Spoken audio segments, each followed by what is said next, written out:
오늘 본문인 사무엘서의 이제 마지막 네 번째 에피소드이자 사무엘서의 마지막 장입니다. 마지막 장은 항상 결론을 담고 있죠. 그래서 오늘 본문은 사무엘서 전체의 결론을 우리에게 알려줍니다. 사무엘서의 결론은 무엇일까요? 이 결론이 오늘 에피소드 이 안에 네 가지의 결론으로 우리 담겨 있습니다. 그래서 지금부터 우리 사무엘서의 결론이 무엇인지를 우리 하나 둘 살펴보도록 하겠습니다. 사무엘서 우리 이 24장에는 세 가지의 사건이 기록되어 있습니다. 우리 먼저 첫 번째 사건은 다윗의 인구 조사로 시작이 됩니다. 다윗이 인구 조사를 하고 그리고 나서 하나님 앞에 심판을 받게 되죠. 그래서 보통 이 사건을 보게 되면 다윗이 인구 조사를 한 것이 문제다라고 생각을 하게 됩니다. 그 이유를 우리 3절을 한번 보시죠.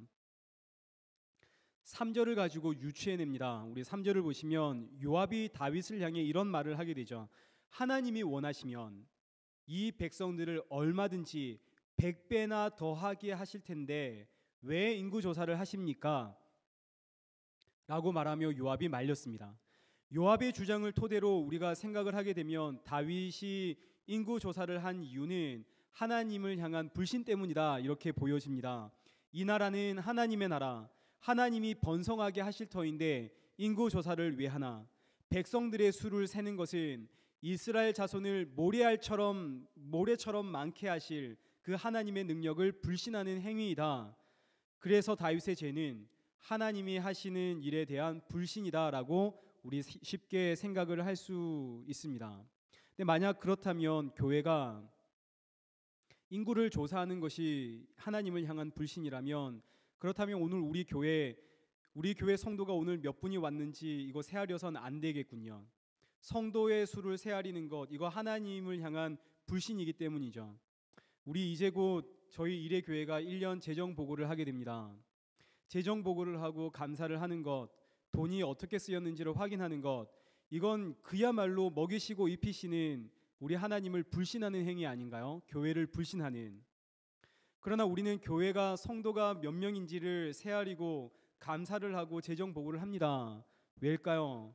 이것은 지극히 상식적이고 지극히 신앙적이기 때문이죠. 재정 보고를 하는 것은 우리가 죄인이기 때문이고 성도가 몇 명인지 세아리는 것은 한 사람 한 사람 사랑하기 때문입니다. 다윗이 인구 조사를 한 것 이것이 무엇이 문제인가요?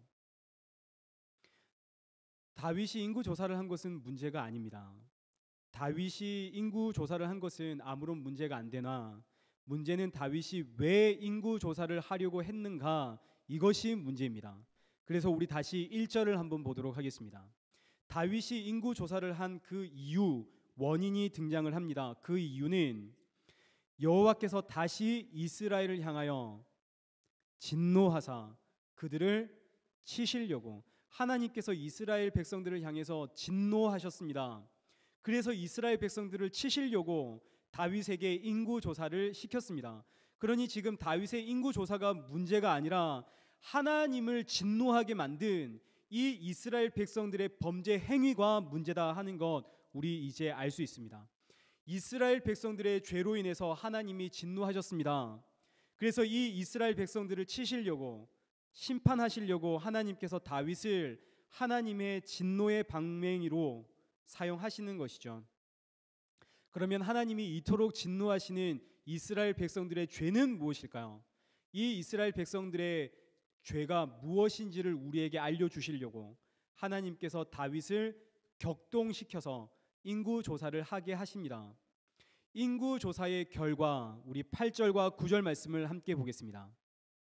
8절과 9절 말씀을 보시면 9달 20일 만에 드디어 인구 조사가 나왔는데 칼을 빼는 담대한 자가 이스라엘은 80만 명, 유다는 50만 명이었더라.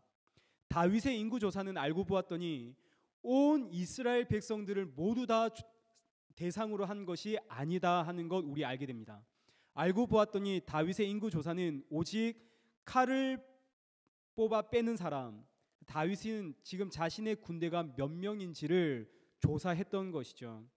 다윗은 지금 자신이 가지고 있는 이 힘이 어느 정도인지를 다윗은 지금 알고 싶었던 겁니다. 근데 이거 알아서 다윗이 뭐 하려고 했을까요? 자랑하려고 했겠죠. 자신이 가지고 있는 힘이 얼마나 되는지를 과시하고 싶었습니다. 이스라엘의 힘은 누구인가요? 하나님이시죠. 그러나 다윗은 자신의 가진 힘이 어느 정도인지를 알려고 했습니다.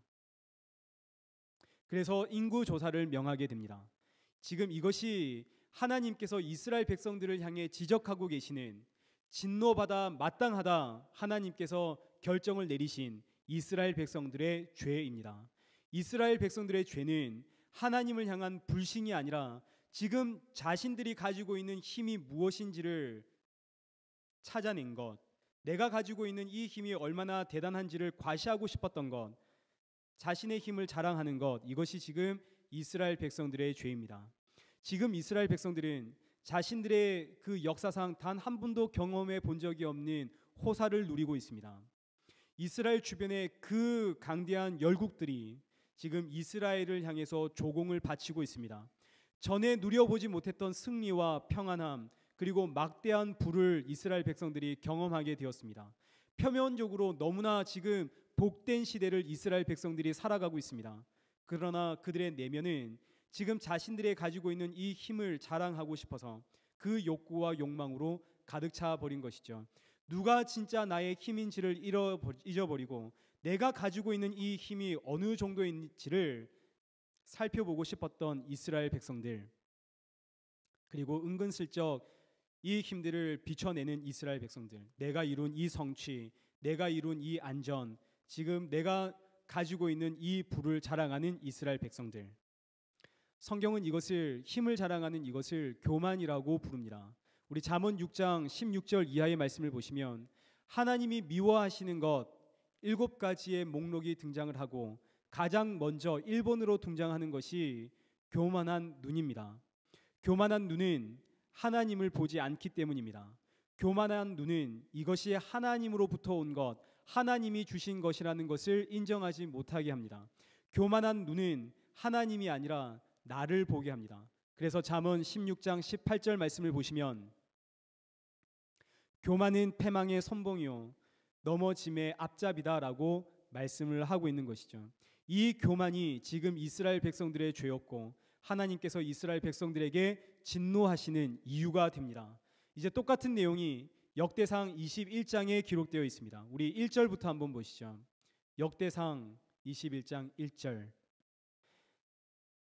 1절 보시면 이 사건을 다루는 관점이 완전히 다르다 하는 것 우리 발견하게 됩니다. 우리가 방금 읽었던 사무엘하 24장에서는 하나님께서 이스라엘 백성들에게 진노하셔서 다윗을 격동시켰다라고 이야기를 하는데, 역대상에서는 똑같은 내용이 사탄이 일어나서 지금 이스라엘을 대적하고 다윗을 충동했다라고 기록을 하고 있습니다. 사건을 보고 있는 관점은 저자에 따라 완전히 다르지만 그 해석은 완전히 똑같습니다. 사탄이 일어나 이스라엘을 대적하고 다윗을 충동시켰다, 이 말씀은 욥을 생각나게 합니다. 우리 욥기 2장 1절 말씀을 한번 보시죠. 또 하루는 하나님의 아들들이 와서 여호와 앞에 서고 사탄도 그들 가운데 와서 여호와 앞에 서니, 여기서 서다라고 하는 단어와 역대상 21장에 일어나라는 단어가 똑같은 단어입니다. 서다, 일어나다, 이 단어는 법적인 용어로서 죄와 관련되어서 변호인들이 이 죄를 변호하기 위해 혹은 죄를 고발하기 위해 재판관 앞에 설 때 이 단어를 씁니다. 그래서 역대상 21장 1절의 말씀인 재판관이신 하나님 앞에 사탄이 일어나서 이스라엘 백성들을 대적하는, 고발하고 있는 내용이 되는 것이죠. 하나님, 지금 하나님의 백성, 이 이스라엘 백성들이 힘을 자랑하고 있는 것 보이지 않으십니까? 다윗도 마찬가지일 겁니다. 다윗도 충동시키면 분명 다윗도 힘을 자랑할 것입니다 라고 지금 사탄이 하나님 앞에 다윗을 고발하고 있는 것이죠. 그러자 하나님께서 사탄이 다윗을 충동하도록 허용하셨습니다. 오늘 본문에는 사무엘하 24장에는 하나님이 다윗을 격동시켰다라고 표현을 하고 있죠. 충동시키다, 격동시키다, 이 단어의 의미는 두 가지의 뜻을 가집니다. 첫째는 말 그대로 흔들었다는 뜻입니다. 둘째는 손을 뗐다라는 뜻입니다. 여러분, 탄산수가 있죠. 콜라나 사이다 같은 탄산수를 우리 힘껏 흔들다가 뚜껑이 열리기 전에는 아무리 흔들어도 안전하죠. 아무렇지도 않습니다. 그러나 그 입구를 막고 있는 뚜껑이 열리면 어떻게 될까요? 탄산수가 마치 화산이 폭발하듯이 그 안에 있던 탄산수가 터져 나오죠. 지금 하나님께서는 우리의 죄가 터져 나오는 그 구멍을 틀어 막고 계십니다. 그런데 하나님이 사탄이 다윗을 충동하도록 허용하시고 다윗을 격동시켰다라는 이 의미는 하나님께서 우리를 죄를 짓도록 만드셨다라는 뜻이 아니라 죄가 터져 나오지 못하도록 그 입구를 틀어 막고 계시던 이 하나님께서 그 손을 이제 떼셨다는 뜻입니다. 하나님께서 손을 떼니 죄가 터져 나오는 것이죠. 다윗은 힘자랑하는 사람이 아닙니다. 우리가 그토록 살펴보았던 우리 사무엘서의 다윗은 힘자랑하는 사람이 아니죠. 언제나 하나님이 나의 힘이라고 고백했던 사람입니다. 다윗이 골리앗과 싸울 때의 그 고백 우리 한번 보시죠. 사무엘상 17장 47절. 여호와의 구원하심은 칼과 창에 있지 아니함을 이 무리에게 알게 하리라. 전쟁은 여호와께 속한 것인즉 그가 너희를 우리의 손에 넘기리라. 다윗은 언제나 나의 힘은 하나님이십니다. 하나님이 나의 반석이시고 하나님이 나의 요새시고 하나님이 나의 피할 방패이십니다라고 고백을 했습니다. 다윗이 이런 고백을 할 수 있었던 이유는 하나님께서 하나님의 손으로 다윗의 그 죄의 입구를 틀어막고 쥐고 계셨기 때문입니다. 그러나 다윗의 내면에 늘 죄가 잠재하고 있죠. 귀에만 있으면 자신이 이룩한 이 제국 그리고 이 힘을 자랑하고 싶고 드러내고 싶습니다. 그런데 하나님의 손이 지금 막고 있습니다. 그래서 이 죄가 터져 나오지 못하고 깊이 잠재되어 있습니다.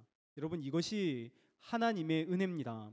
하나님의 손, 하나님의 그 은혜가 지금 이 내 입을 막고 내 눈을 막고 내 귀를 막고 내 행동을 막고 터져 나오는 내 죄를 막고 아무리 원수 사탄이 나를 흔들어 대도 하나님이 막고 있는 이상은 죄가 터져 나오질 않습니다.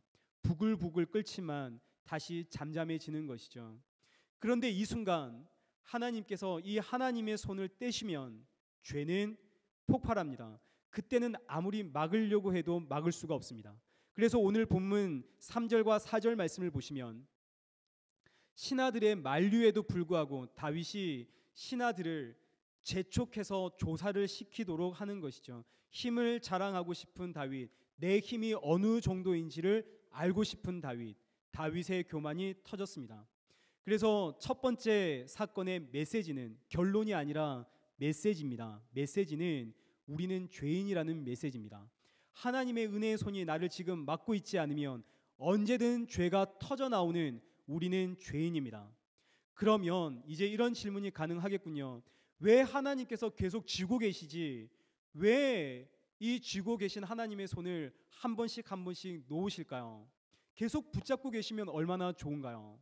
근데 하나님께서 이 손을 놓으시는 이유는, 그래서 우리에게 진노하시는 이유는 나를 치유하고 회복시키기 위해서입니다. 하나님께서 아무리 붙잡고 있어도 죄는 우리 속에서 골마서 터집니다. 이것이 죄의 무서움이죠. 하나님께서 특별히 교만을 미워하시는 이유는 교만이라고 하는 죄는 외부로 터져 나오지 않는다 하더라도 내적으로 골마서 나를 썩어가게 만들기 때문입니다. 교만을 치유할 수 있는 유일한 방법은 내가 죄인이라는 사실을 뼈저리게 느끼는 것뿐입니다. 그래서 하나님은 손을 떼십니다. 그 후에 내가 얼마나 추악한 죄인인지를 알도록 하십니다. 그래서 하나님께서 이 손을 한 번씩 떼시죠. 그리고 그 후엔 다시 싸매십니다. 따라서 하나님의 손이 나를 붙잡고 계시는 것, 이것도 은혜고, 하나님의 손이 떨어지는 것, 이것도 은혜고, 죄가 터져 나오는 것, 이것도 은혜고, 그 죄를 심판하시는 것도 은혜고, 그래서 모든 것이 은혜입니다. 성도는 오직 은혜로 삽니다. 사무엘하 24장, 이스라엘을 향한 하나님의 진노로 시작합니다. 그러나 이것은 하나님의 진노가 아니라 골마 터져버린 우리의 죄악을 싸매시고 꼬매시고 치유하시는 하나님의 은혜라는 사실을 알게 됩니다.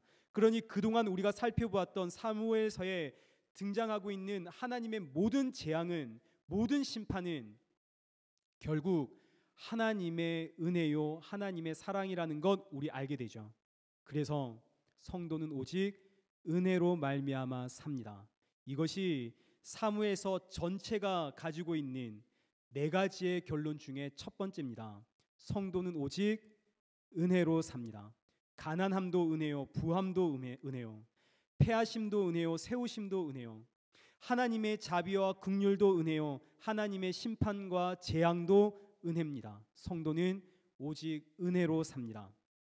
이제 두 번째 결론을 찾아가 보겠습니다.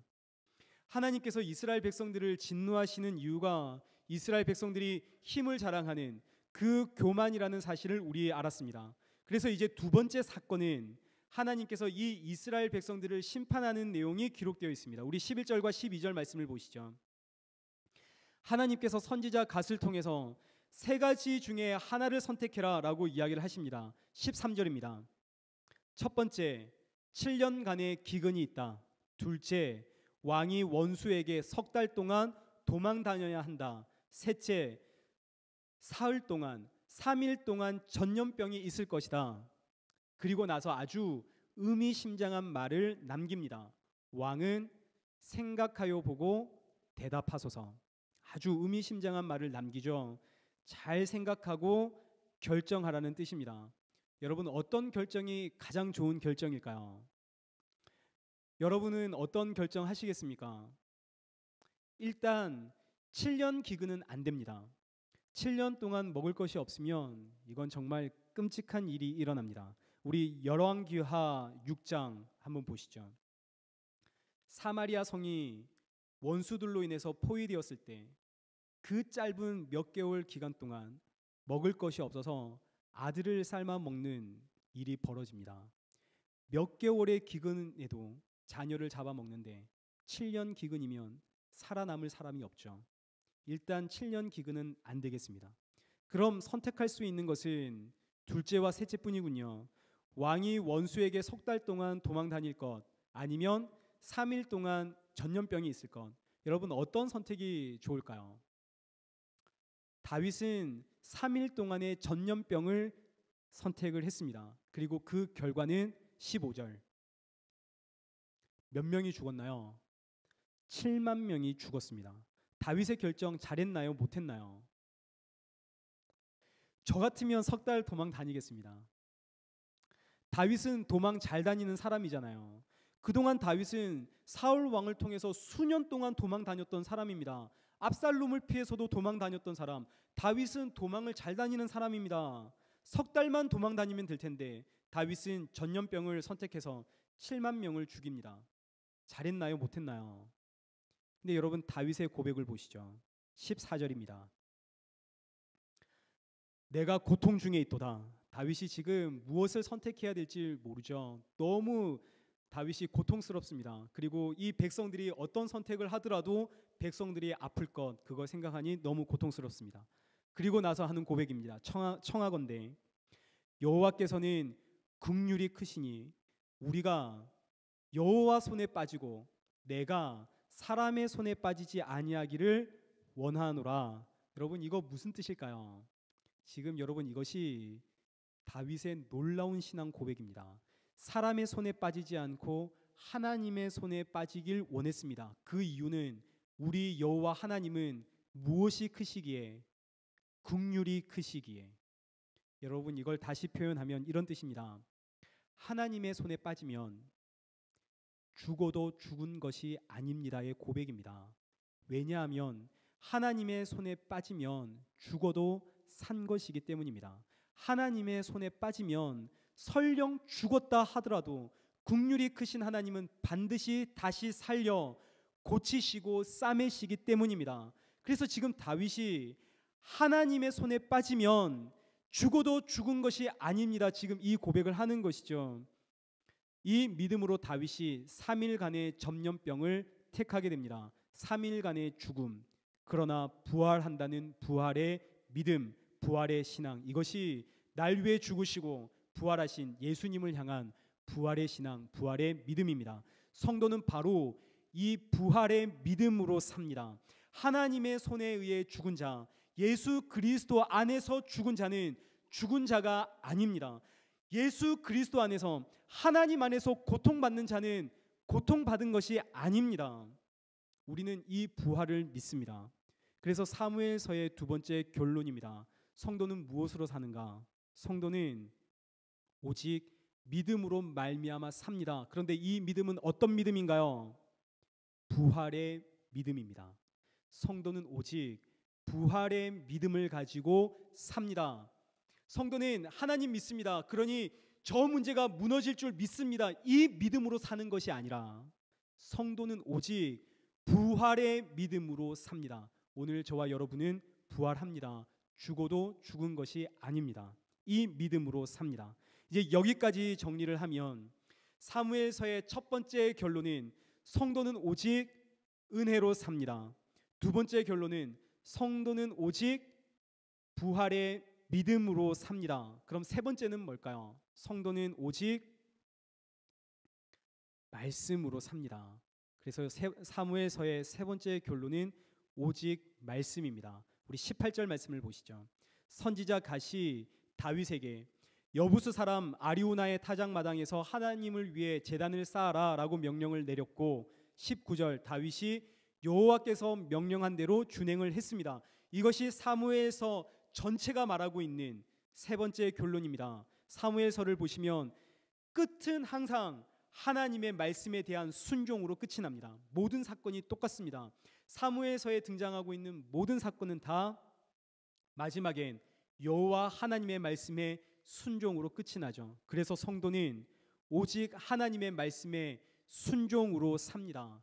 여러분, 이것이 우리 개혁교회의 3대 신앙 고백입니다. 성도는 무엇으로 사는가? 오직 믿음, 오직 은혜, 오직 말씀으로 살아갑니다. 우리 교회의 3대 신앙 고백입니다.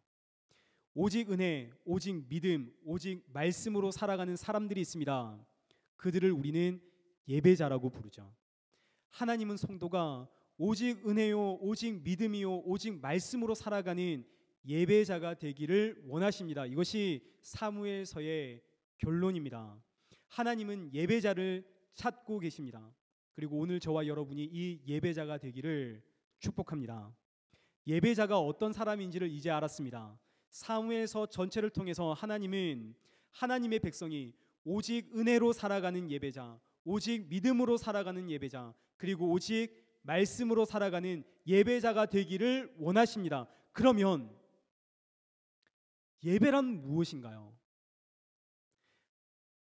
예배자가 누구인지는 이제 알았습니다. 그러면 예배란 무엇입니까? 이것이 사무엘서의 마지막 네 번째 결론입니다. 예배란 무엇인가요? 우리 25절을 한번 보시죠. 우리 함께 읽도록 하겠습니다. 시작. 그곳에서 여호와를 위하여 예배를 드렸더니 여호와께서 그 땅을 위한 기도를 들으시고 이스라엘에게 내리는 재앙을 그쳤더라. 예배는 하나님의 재앙을 그치게 하는 능력이 있군요. 예배는 하나님의 마음을 움직이는 힘이 있습니다. 예배는 하나님의 보좌를 움직입니다. 아니, 대체 예배가 무엇이길래 예배에 이런 놀라운 능력이 있나요? 대체 예배가 무엇이길래 이 예배를 통해서 하나님이 움직이시나요? 지금 오늘 우리가 예배를 드리고 있습니다. 근데 지금 예배를 드리면서 이 예배가 무엇을 의미하는지 우리 정확하게 이해하지 못하면 이 예배엔 아무런 능력도 없고 아무런 힘도 없습니다. 근데 오늘 우리가 이 예배를 정확하게 이해하고 우리가 이 예배를 드리면 이 예배는 하늘의 보좌를 움직입니다. 그럼 예배는 무엇입니까? 지금 오늘 본문이 인구 조사로부터 시작을 했죠. 그래서 인구 조사로부터 예배가 무엇인지를 살펴보도록 하겠습니다. 우리 출애굽기 30장 11절입니다.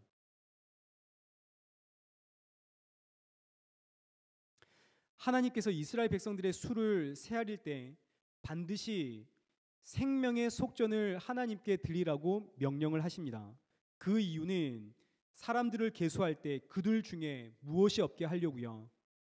질병이 없게 하려고요. 여러분 한번 보시죠. 사람을 세알립니다. 그런데 생명의 속전을 내라고 합니다. 그 이유는 계수하는 중에 사람들 안에 뭐가 없게 하려고요? 질병이 없게 하려고요. 이 말은 사람들의 수를 하나, 둘, 셋, 넷 세알릴 때 병이 있는 사람 병을 고쳐주겠다 이 이야기가 아닙니다. 사람들이 모였습니다. 그 사람들을 세알릴 때 이 사람들 안에 질병이 없게 하려고, 이 말은 이 질병은 죄를 의미합니다. 죄를 없게 하려고 사람들이 모였는데 사람들의 이 모임 속에 죄를 없게 하려고 각 사람들마다 생명의 속전을 내라고 하나님께서 명령을 하신 것이죠. 왜냐하면 우리는 죄인이기 때문입니다. 다윗은 사람이 많이 모이면, 이스라엘 백성들은 사람이 많이 모이면 그만큼 힘이 많아졌다라고 생각을 했습니다. 그러나 우리의 하나님은 완전히 다르게 생각을 하십니다. 사람이 많이 모이면 그만큼 죄가 모였다라고 하나님은 보시는 것이죠. 그래서 사람이 모이는 자리에서 사람을 세알릴 때는 반드시 무엇을 내야 하나요? 생명의 속전, 생명의 속죄금을 내야 합니다. 우리는 모이면 힘이 나고 모이면 사람들이 더 모이면 무언가 대단한 일을 이룰 수 있을 것이라고 생각하지만, 그러나 하나님의 눈엔 사람들이 모이면 그저 죄만 보일 뿐입니다. 교회도 예외가 아니죠. 그래서 반드시 사람이 모인 곳에는 죄를 없게 하는 이 생명의 속전을 내야만 합니다. 이것은 말 그대로 생명의 속전이기 때문에 우리 15절 말씀을 보시면 부자라고 해서 더 낼 필요도 없고 가난한 자라고 해서 덜 낼 이유도 없습니다. 반드시 내야 합니다. 그리고 이 생명의 속전은 큰 돈이 아닙니다. 여기 돈으로 쿼터 정도 되는 25센트 정도 되는 아주 작은 금액입니다. 그러면 이 생명의 속전, 죄를 없애주는 이 생명의 속전은 누구를 의미할까요? 예수님을 의미하죠. 내 죄를 대신에 죽으시고 부활하신 예수님을 상징합니다. 그래서 이스라엘 백성들은 사람을 세알릴 때마다 생명의 속전을 내므로써 죄에서 우리를 구원할 예수 그리스도 메시아를 기다렸습니다. 이것이 예배입니다. 예배는 메시아를 기다리는 것. 과거의 예배가 그랬습니다. 이제 다윗이 인구 조사를 합니다. 그리고 심판을 받았습니다. 하나님의 사자가 아리우나의 타작마당에 섰습니다. 그러자 다윗은 급히 아리우나 타작마당에 가서, 우리 24절 보시죠. 값을 지불하고 그리고 이 타작마당과 소를 샀습니다. 아리우나는 그냥 주겠다고 했지만 다윗은 값을 주고 삽니다. 다윗이 값 없이는 내 하나님 여호와께 번제를 드리지 못한다라고 말을 하죠. 값 없이는 내가 하나님 앞에 나아가지 못한다. 이것은 생명의 속전을 의미하는 겁니다. 생명의 속전을 내지 않고선 하나님 앞에 예배 드릴 수 없다. 예수 그리스도가 없이는 예배 드릴 수가 없다는 뜻입니다. 예수 그리스도가 없는데 어떻게 예배를 드릴 수가 있나요? 그리고 나서 25절, 예배를 준비하고 난 이후에 다윗이 여호와 하나님을 위해서 제단을 쌓고 나서 번제와 화목제를 하나님 앞에 올려드립니다. 이 번제와 화목제는 생명의 속전으로 산 번제와 화목제죠. 번제와 화목제는 피의 제사를 의미합니다. 번제는 죄사함을 위한 예배. 그래서 번제는 언제나 나의 죄를 용서해 주시는 예수 그리스도를 상징합니다. 죄사함을 위해 어린 양으로 오신 예수님이 십자가에서 번제가 되셨습니다. 화목제는 우리 모두가 다 함께 나눠 먹는 예배입니다. 그래서 여러분, 예배는 내 죄를 사하시고 날 구원하기 위해 십자가에서 죽으신 예수 그리스도의 그 살과 피를 나눠 먹는 것이 예배입니다. 왜 예배에 능력이 있습니까? 그 이유는 십자가에서 찢기시고 흘리신 예수 그리스도의 살과 피가 하늘의 보좌를 움직였기 때문입니다. 하나님은 사람의 기도를 들으시고 응답하시는 분이 아닙니다. 하나님은 오직 하나님의 뜻과 계획에 따라서만 움직이십니다. 만약 하나님이 그 뜻을 돌이키신다면 이것은 사람의 기도로, 사람의 열정으로 가능한 것이 아니라 오직 하나님만을 통해서만 가능한 일입니다. 그래서 우리 10절 말씀을 한번 보시죠. 하나님께서 심판을 내리시기 전 다윗이 먼저 하나님 앞에 회개를 했습니다. 그러나 다윗이 하나님 앞에 회개했지만 하나님의 심판은 여전히 진행이 됩니다. 다윗의 회개와 하나님의 심판은 완전히 별개인 것이죠. 다윗이 아무리 회개했다 하더라도 하나님께서는 그 뜻을 돌이키지 않으십니다. 하나님의 뜻은 오직 하나님만이 돌이킬 수가 있습니다. 그런데 다윗이 예배를 드렸더니 하나님께서 뜻을 돌이켰습니다. 재앙을 그치게 만들었습니다. 어떻게요? 예배는 예수 그리스도를 의미하기 때문이죠. 번제와 화목제, 예수 그리스도를 상징합니다. 다윗의 예배가 재앙을 그치게 했던 이유는 번제와 화목제의 상징이 되시는 예수님이 하나님과 다윗 사이에서, 하나님과 이스라엘 백성들 그 사이에서 중보자가 되셨기 때문입니다. 디모데전서 2장 5절 말씀. 하나님은 한 분이시요 또 하나님과 사람 사이에 중보자도 한 분이시니 곧 사람이신 그리스도 예수라. 중보자라는 의미는 대립관계, 적대관계 그 사이에서 평화를 조정하고 평화를 만들어내는 사람이다라는 뜻입니다. 예수님이 하나님과 나 사이에 평화를 만드는 중보자가 되십니다. 따라서 예배가 재앙을 멈추게 한 것은 사실 십자가에서 찢기신 예수 그리스도의 살과 그가 흘리신 그 보혈이 다윗과 이스라엘을 향한 그 하나님의 재앙과 심판을 멈추게 했다라는 뜻입니다. 하나님의 계획은 오직 하나님만이 멈출 수가 있습니다. 따라서 예배는 곧 예수 그리스도이십니다. 그래서 성도는 오늘도 예수 그리스도의 십자가 아래로 피합니다. 날 향한 하나님의 그 재앙과 그 심판을 막아주시는, 하나님과 나 사이에 중보자가 되시는 예수 그리스도의 십자가 밑으로 피하는 것, 이것이 예배입니다. 그리고 그분의 살과 피를 받아 먹고 마심으로 새로운 피조물이 되게 하는 것, 이것은 예배의 능력입니다. 그래서 예배는 예수님을 위한 것이고 교회의 머리는 예수님이 되시죠. 여러분, 이것이 사무엘서의 마지막 결론입니다. 하나님은 오직 예수님을 통해서 성도가 새로운 피조물이 되기를 원하시고 이 예배를 통해서 우리 성도가 예배자가 되기를 원하십니다. 오늘 우리 일의 교회가 예수님의 십자가 아래 피하는, 그래서 예수님께 찬양하고 예배하는, 찬양하고 기도하고 말씀을 듣는 예배하는 교회가 되기를 소원하고, 그리고 이 예배 자리에서 예수님의 살과 피를 받아 먹음으로 매주마다 새로워지고 날마다 새로워지는 그 예배자가 되기를 소원합니다. 말씀을 맺겠습니다. 아리우나의 타작마당. 이 아리우나의 타작마당은 그야말로 하나님의 은혜와 사랑과 긍휼과 자비가 베풀어지는 장소가 되었습니다. 이제 이 아리우나의 타작마당, 이곳에서 솔로몬의 그 성전이 지어지게 됩니다. 하나님의 성전은 아리우나의 타작마당, 하나님의 은혜와 긍휼과 자비와 사랑의 그 터 위에 하나님의 성전이 자리를 잡습니다. 그런데 왜 하필 아리우나의 타작마당일까요? 왜 하필 아리우나의 타작마당에 하나님의 천사가 서서 다윗을 기다리고 있었을까요? 아리우나의 타작마당은 모리아산 꼭대기에 있습니다. 모리아산 꼭대기, 여러분 혹시 기억나는 분 있으신가요? 모리아산. 아브라함과 이삭이 기억나시죠? 여러분, 이곳은 놀랍게도 과거 아브라함이 이삭을 하나님께 드리며 여호와 이레를 외쳤던 바로 그 장소입니다. 여호와 이레, 하나님이 준비하셨다.